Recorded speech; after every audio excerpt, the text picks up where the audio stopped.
नमस्कार दोस्तों, आपका स्वागत है हमारे इस YouTube चैनल पर। और आज हम जिस वीडियो पर रिएक्शन देंगे उनका नाम है डॉक्टर रिजवान अहमद। तो आइए स्टार्ट करते हैं वीडियो को। तो साथियों देखिए, कल की मेरी बात जो मैंने अपने समाज यानी मुस्लिम समाज के लिए बोली थी, विशेष करके अपराध या अपराधी को लेकर, पहले सुनिए। लेकिन मुस्लिम गैंगस्टर्स के साथ ये कि क्षेत्र के दायरे के बाहर आके भी मुस्लिम गैंगस्टर मुस्लिम का उसको बहुत रिस्पेक्ट मिलता है, बहुत प्यार मिलता है। मुस्लिम बड़ी आपको टेक्निकल इनसाइट दे रहा हूं, मुस्लिम को वो अपनी ताकत का प्रतीक लगता है। जी इसी पर है आज वीडियो। आज देखिए मेरी बात कैसे फिर से एक बार सच हुई है, और साथ साथ यह भी बताऊंगा कि योगी जी ने मुख्तार अंसारी का किस तरह उत्तर प्रदेश की जेल में ख्याल रखा। जी हां, साक्ष्य के साथ बताऊंगा कि कितना ख्याल रखा गया है।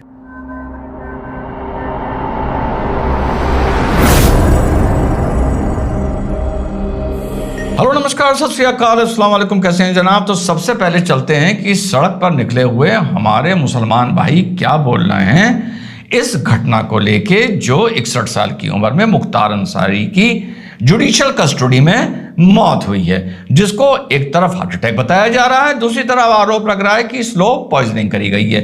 तो पहले सुनते हैं, आप लोगों को बड़ी खुशी होगी ये बाइट सुन के, सुनिए। मैं मुख्तार अहमद अंसारी, ऑल इंडिया पसमानदा मुस्लिम महाज का मैं राष्ट्रीय प्रवक्ता हूँ। जी, इनका नाम भी मुख्तार अहमद अंसारी है, और ये ऑल इंडिया पसमानदा कोई सभा है, उसका ये कोई पद अधिकारी हैं। किसके पद अधिकारी हैं?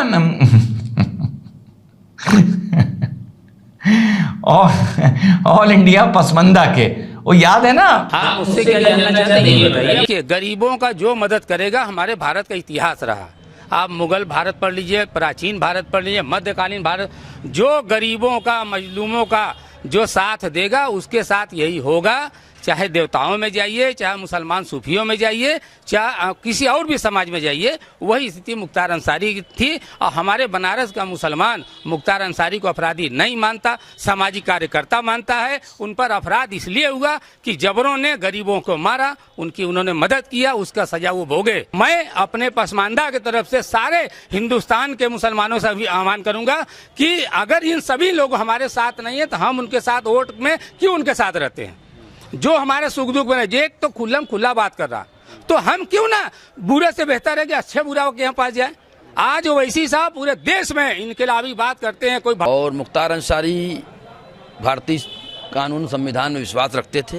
उन्होंने मुकदमा ट्रायल जो भी चलता रहा, पहले ही उन्होंने सिलेंडर करके जेल में आ गए। जी हाँ साथियों, तो ये ओपिनियन आ रहा है, ऐसी बहुत सी बाइट्स मेरे पास हैं। और कल ही इस मुद्दे पर आपने सुन तो लिया होगा, विशेषकर हमारे पसमानदा, वो बहुत से लोग पसमानदाओं का इंटरव्यू कराने लगे थे कि बहुत बड़ी फाड़ हो गई है, याद है? बड़ी हंसी आती है ऐसी बातों में मुझको, जब मैं बाद में सही साबित होता हूं। तो साहब मुद्दे पर आते हैं। तो मैंने एक आप लोगों से बात बोली थी कि साहब योगी जी ने कैसे मुख्तार अंसारी का ख्याल रखा उत्तर प्रदेश आने के बाद। मैं जो बोलता हूं साक्ष्य पर बोलता हूं, फिर बाद में विश्लेषण करूंगा छोटा सा। पहले तो आप ये देख रहे हैं कि जब पंजाब से मुख्तार अंसारी आए थे तो उनकी क्या हालत थी। मुख्तार अंसारी की क्या हालत थी जब वो पंजाब से उत्तर प्रदेश आया था? बिल्कुल बुजुर्ग, बीमार लग रहे, व्हील चेयर पे चल रहा था। ये हुआ था ना, आप लोगों ने अपनी आंख से देखा था ना। अब यहां पर जब उनकी पेशियां शुरू हुई किसकी? मुख्तार अंसारी की, तो साहब मुख्तार अंसारी ने एक शेर पढ़ा था निकल के। अब आप जब देखेंगे, जब मैं बताऊंगा, तो अपने पैरों पे चल रहे हैं, जरा रौब भी आ गया है शक्ल पर, मूंछों पर ताव भी आ गया है। और शेर क्या पढ़ा, जरा सुनिए। कर रहा है मेरे अज़्म का तवाफ, दुनिया समझ रही है कश्ती भंवर। वाह वाह, तूफान कर रहा है मेरे अज़्म का तवाफ, दुनिया समझ रही है कि कश्ती भंवर में फंसी है। अज़्म का मतलब होता है एक तरह से ग्रेटनेस, वर्च्यू। तो मेरी, और जो काबे शरीफ में किया जाता है उसको तवाफ बोलते हैं। तो इन्होंने इस तरह से बताया कि जैसा काबे में लोग तवाफ करते हैं, इस तरह जो मेरी ग्रेटनेस है, तूफान उसका तवाफ कर रहा है, और दुनिया समझ रही है कि मैं परेशानी में हूं। अब जब आप इन दोनों सीनों को कंपेयर करेंगे, तो साक्ष्य के आधार पर क्या कोई ये कह सकता है कि उत्तर प्रदेश में उनका विशेष ख्याल उनकी सेहत का, उनकी आन बान और शान का नहीं रखा गया? भाई पंजाब से तो किस हालत में आई थी। रही बात जेल की, देखिए जो भी गैंगस्टर्स होते हैं, कुछ भी होता है, अगर आप गैंगस्टर हैं तो आप ये एक डिसीजन लेते हैं, ये आपकी लाइफ का एक डिसीजन होता है कि मैं एंड शुरू में यही करूंगा और इसी से मैं आगे बढ़ूंगा, जैसे हम लोग अपना करियर बनाते हैं। तो इसके चलते इन लोगों को कहीं कहीं बहुत फायदे होते हैं, बहुत फायदे होते हैं। 2 कौड़ी का आदमी खरबों का मालिक हो जाता है, किसी की भी बात उठा के देख लें। और कभी कभी इनके नुकसान होते हैं। अब ये जेल में माना जा रहा है, जहर दिया गया, चलिए साहब इसको मैं एक नुकसान मान लेता हूं। लेकिन जेल में आप डीएम के साथ बैडमिंटन खेल रहे हैं, जेल में आपको ताज़ी मछली खाने को मिले, इसके लिए आपकी तलैया खुदवा के उसमें मछलियां महाशेर पाली जा रही हैं। जेल में आपके लिए अलग से जेल की जमीन में खेती हो रही है, जिसको आप बैठ के करवा रहे हैं, यानी सरकारी ट्रैक्टर आपके सामने चल रहा है। ये भाई देखो उसके लाभ होते हैं। रही बात मुख्तार अंसारी के जनाजे की, जहां पर बताया गया काफी आदमी पहुंचे। देखो रिजवान अहमद क्या कह रहा है, पहुंचे। कोई भी आदमी होता है, जैसा मैंने बताया, नेता होता है, अच्छा हो बुरा हो, गैंगस्टर हो, जो उसका मूल निवास होता है वहां पर लोगों से उसका कनेक्शन होता है। अपनी वो कुछ लोगों की, गरीबों की मदद भी करता है, अपनी बात को जस्टिफाई करने के लिए, अपनी जिंदगी को जस्टिफाई करने के लिए। जैसे हमारे हैदराबाद के चार मीनारा के जो खरबों कमाते हैं, तो उसी पैसे से 2 या 3% जैसे मुसलमान ज़कात निकालता है, उस ज़कात से वो गरीब बच्चों को पढ़वा देते हैं। उन बच्चों के रीले दक्षिण भारत में और इंस्टाग्राम पर और सोशल मीडिया पे वायरल करवा देते हैं, तो लोग सोचते हैं देखो कितना दयावान आदमी है। तो ये एक तरीका है जो पहले से चला आ रहा है कि इस किस्म के सब लोग गरीबों की गैलरी को, अब गरीब से तुम क्या ले लोगे यार, बताओ।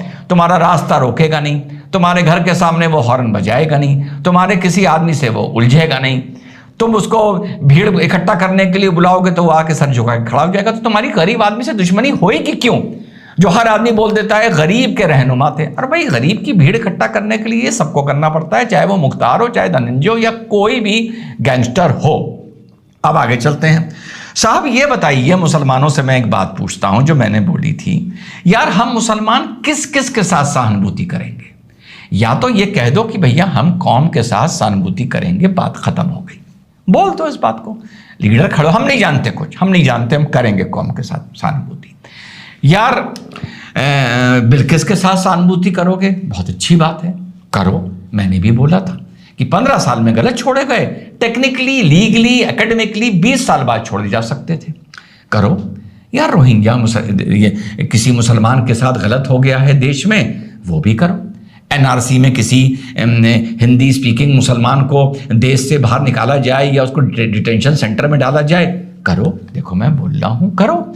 लेकिन यार रोहिंग्याओं के साथ भी करोगे तुम, यार बांग्लादेशियों के साथ भी करोगे, कहो कश्मीर के पत्थर चलाने वालों के साथ भी करोगे, कहो यार तुम अतीक के साथ भी करोगे, कहीं तुम यार मुख्तार के साथ भी करोगे।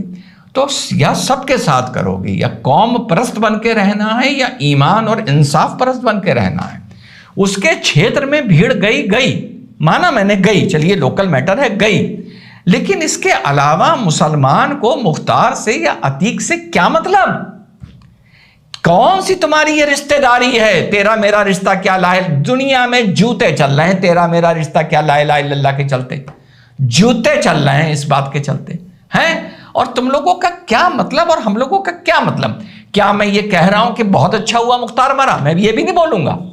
अरे मैं क्यों बोलूं, मेरा मतलब ही नहीं है यार। वो जिंदा था तो मेरा मतलब नहीं, वो मर गया तो मेरा मतलब नहीं। वो जिंदा था तो मुझे खुशी नहीं, वो मर गया तो मुझे अफसोस नहीं, वो मर गया तो मुझे खुशी नहीं, वो जिंदा था। मतलब ये तुम लोग इस चक्कर में मुसलमानों हम पढ़ते ही क्यों हैं? आपका अंशु दीक्षित चित्रकूट में मारा गया जेल में, वो तुम लोगों को पता ही नहीं होगा। बताता हूं क्यों नहीं पता होगा। मुन्ना बजरंगी मारा गया वेस्टर्न यूपी के जेल में आज से 1.5-2 साल पहले, तुम लोगों को उससे मतलब ही नहीं है। आपका विकास दुबे मारा गया, तब विकास दुबे की तो गाड़ी पलटी थी यार। तुम तो, मैं कास्ट की बात करता हूं या हिंदू की बात ही नहीं करता। कितना तुमने ब्राह्मण विचलित देखा? अंशु दीक्षित मारा गया, कितना तुमने ब्राह्मण विचलित देखा? अंशु दीक्षित के पक्ष में किसी ब्राह्मण की बाइट दिखा दो। विकास दुबे मारा गया, 2-4 लोग बोले, उसके बाद मामला आगे बढ़ गया, किसी ने यार याद भी नहीं करा। तीसरे दिन तुम्हारी हमारी मुसलमानों की यार हर चीज से रिश्तेदारी है, चाहे अच्छी हो चाहे बुरी हो। उससे रिश्तेदारी कलमे कदम जोड़ के बैठ जाते हैं। यही गलती मुसलमान तुम करते हो, मैं नहीं करता। जब तुम किसी सही बात के लिए सड़क पर निकलते हो, इसीलिए तुम्हें सम्मान और इज्जत नहीं मिलती, क्योंकि तुमने यार कौम परस्ती कोई, और वो भी झूठी है कौम परस्ती यार, वो भी सच्ची हो तो फिर भी चल जाएगी, वो भी झूठी है। तो तुमने यार इंसाफ परस्ती मुसलमानों छोड़ दी है।